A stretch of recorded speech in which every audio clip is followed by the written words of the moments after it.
തുടർച്ചയായിട്ടുള്ള ബൈബിൾ സ്റ്റഡിയുടെ 6ാം ഭാഗം ഇവിടെ ആരംഭിക്കുന്നു. മുൻവിധികൾ കൂടാതെ യേശുവിനെ സമീപിച്ചാൽ, രക്ഷയ്ക്കായി കാക്ഷിച്ചുകൊണ്ട് യേശുവിനെ സമീപിച്ചാൽ ദൈവത്തിൽ നിന്നുള്ള വെളിപ്പാട് പ്രാപിക്കുവാനും നിത്യജീവൻ പ്രാപിക്കുവാനും സാധിക്കുന്നതാണ്. കർത്താവായ യേശു ക്രിസ്തു പറഞ്ഞു, എന്റെ പിതാവ് ആകർഷിച്ചിട്ടല്ലാതെ ആർക്കും എന്റെ അടുക്കൽ വരുവാൻ കഴിയുകയില്ല എന്ന്.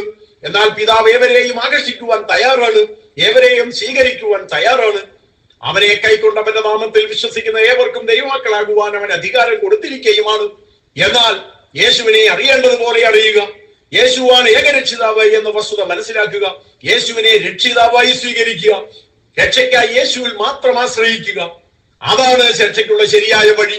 ഇതാണ് നാം ജനങ്ങളെ അറിയിക്കേണ്ടത്, ഇതാണ് നാം വിശ്വസിക്കേണ്ടത്, ഇതാണ് പ്രസംഗിക്കേണ്ടത്. ഇതിലൂടെയാണ് നിത്യജീവൻ പ്രാപിക്കുവാൻ പോകുന്നത്. യേശുവിലൂടെ അല്ലാതെ ആർക്കും നിത്യജീവൻ പ്രാപിക്കുവാൻ കഴിയുന്നതുമല്ല. പലപ്പോഴും ഞാൻ എന്റെ സ്വന്തം കാര്യം ചിന്തിച്ചിട്ടുണ്ട്. ഒരു നായർ കുടുംബത്തിൽ ജനിച്ചവൻ, ചെറുപ്പകാലത്തെ ഹൈന്ദവ ദൈവങ്ങളെ ആരാധിച്ചുകൊണ്ട് ജീവിച്ചിരുന്നവൻ, ചിന്തിക്കാൻ പ്രായമായപ്പോൾ ബുദ്ധിക്ക് നിരക്കാത്ത കെട്ടുകഥകൾ ഉപേക്ഷിച്ചുകൊണ്ട് സത്യാന്വേഷണത്തിന് ഇറങ്ങിയ വ്യക്തി, യഥാർത്ഥ ദൈവത്തെ അറിഞ്ഞുകൂടാഞ്ഞതുകൊണ്ട് ദൈവമില്ല എന്ന് ചുരുങ്ങിയ ഒരു കാലമെങ്കിലും പറഞ്ഞു നടന്ന വ്യക്തി, ദൈവത്തെ അന്വേഷിച്ചെങ്കിലും കണ്ടെത്താൻ കഴിയാതെ നിരാശയോടെ നടന്ന വ്യക്തി. എന്നാൽ യേശുവിനെ കുറിച്ചുള്ള വെളിപ്പാട് ദൈവം എനിക്ക് തന്നപ്പോൾ യേശു ആരെന്ന് മനസ്സിലാക്കുവാൻ എനിക്കിടയായി. എന്റെ കുടുംബത്തിൽപ്പെട്ട പലർക്കും ഇന്നും ആ വെളിപ്പാട് ലഭിച്ചിട്ടില്ല, എന്റെ അയൽക്കാരിൽ പലർക്കും ലഭിച്ചിട്ടില്ല. അങ്ങനെ അനേകർക്ക് ലഭിക്കാതെ പോയപ്പോൾ ദൈവം എനിക്ക് ആ വെളിപ്പാട് തന്നു. യേശുവിനെ ജീവനുള്ള ദൈവത്തിന്റെ പുത്രൻ എന്ന് മനസ്സിലാക്കുവാൻ ദൈവം എന്നെ സഹായിച്ചു. യേശു ജീവനുള്ള ദൈവത്തിന്റെ പുത്രനാണ് എന്ന് മാത്രമല്ല, യേശുവാണ് വഴിയെന്ന് മനസ്സിലാക്കുവാൻ, യേശുവാണ് ഏക വഴിയെന്ന് മനസ്സിലാക്കുവാൻ എനിക്ക് ദൈവം ഭാഗ്യം തന്നു. യേശു സത്യമാണ്, യേശു ജീവനാണ്, യേശു ഈ ലോകത്തിന്റെ വെളിച്ചമാണ്, യേശു തന്നെയാണ് വാതിൽ, യേശുവാണ് നല്ല ഇടയൻ, അവൻ അൽഫയും ഒമേഗയുമാണ്. ഇതൊക്കെ മനസ്സിലാക്കുവാൻ ദൈവം എനിക്ക് ഭാഗ്യം തന്നു. അതോർത്ത് ഞാൻ ദൈവത്തെ സ്തുതിക്കുന്നു.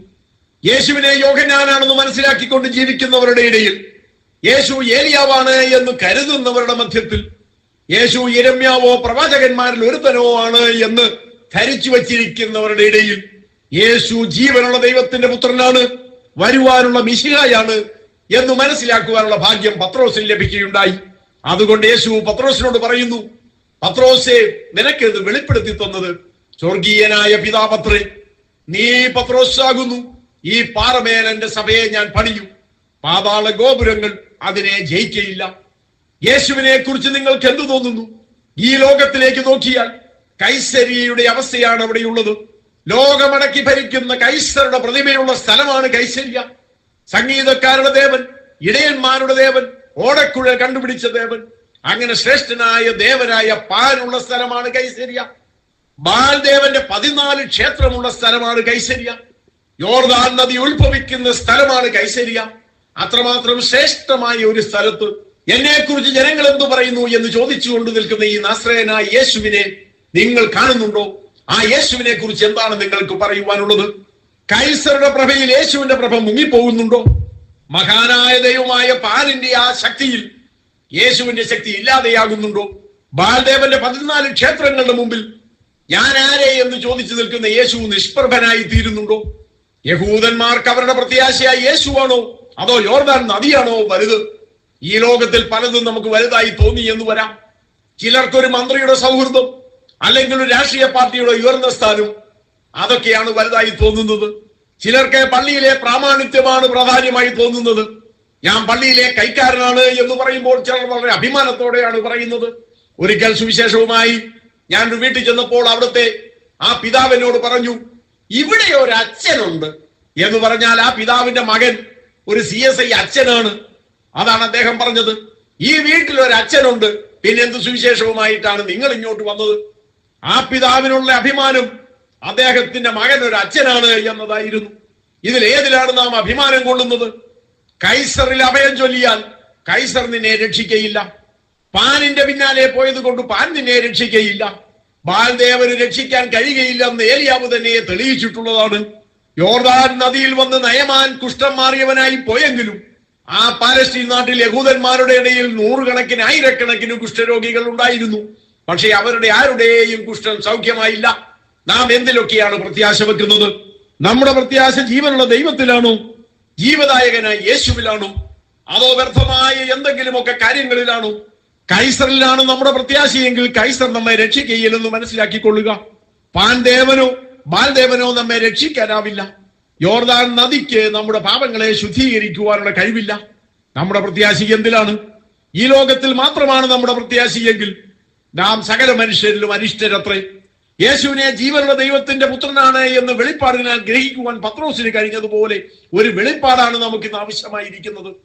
യേശുവിനെ അനേക രക്ഷകന്മാരിൽ ഒരുവൻ എന്ന നിലയ്ക്കല്ല, യേശുവിനെ ഒരു മഹാൻ എന്ന നിലയ്ക്കല്ല, യേശുവിനെ ഒരു ഗുരു എന്ന നിലയ്ക്കല്ല, യേശുവിനെ വെറും ഒരു പ്രവാചകൻ എന്ന നിലയ്ക്കല്ല, ഞാൻ തന്നെ വഴിയും സത്യവും ജീവനുമാകുന്നു എന്ന് പറഞ്ഞ് യേശുവിനെയാണ് നാം കാണേണ്ടത്. യേശുവിനല്ലാതെ മറ്റാർക്കും ജീവൻ തരുവാൻ കഴിയുന്നതല്ല. യേശു എന്ന വഴിയിലൂടെ അല്ലാതെ ആരും പിതാവിന്റെ സന്നിധിയിൽ എത്തുന്നതില്ല. അങ്ങനെ യഹൂദന്മാർ കാത്തിരുന്ന ആ മിശിഹായാണ് യേശു എന്ന് കണ്ടെത്തുവാൻ, അത് മനസ്സിലാക്കുവാൻ പത്രോസിന് വെളിപ്പാട് ലഭിച്ചു. അതാണ് ഭാഗ്യകരമായ പ്രത്യാശ. നമുക്ക് ആ വെളിപ്പാട് ലഭിച്ചിട്ടുണ്ടെങ്കിൽ അത് നല്ലത് തന്നെ.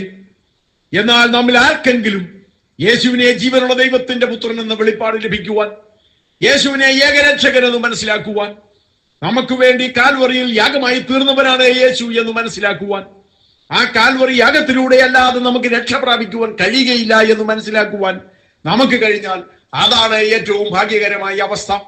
ഈ വിഷയത്തോടുള്ള ബന്ധത്തിൽ മറ്റു പലതും എനിക്ക് വിശദീകരിക്കുവാനുണ്ടെങ്കിലും അതേ മറ്റൊരു പ്രസംഗത്തിലേക്ക് ഞാൻ നീക്കിവെക്കുകയാണ്.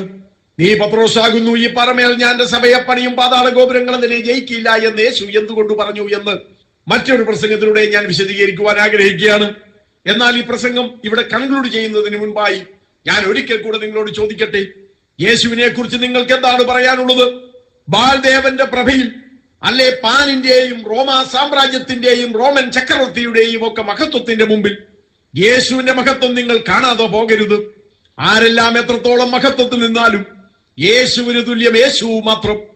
എത്രത്തോളം വിളക്കുകൾ കൊണ്ട് നാം അലങ്കരിച്ചാലും സൂര്യന്റെ വെളിച്ചത്തിനൊപ്പം എത്തുവാൻ അവയ്ക്കൊന്നിനും കഴിയുകയില്ല. യേശുവിന് മാത്രമേ നമുക്ക് നിത്യജീവൻ തരുവാൻ കഴിയുകയുള്ളൂ.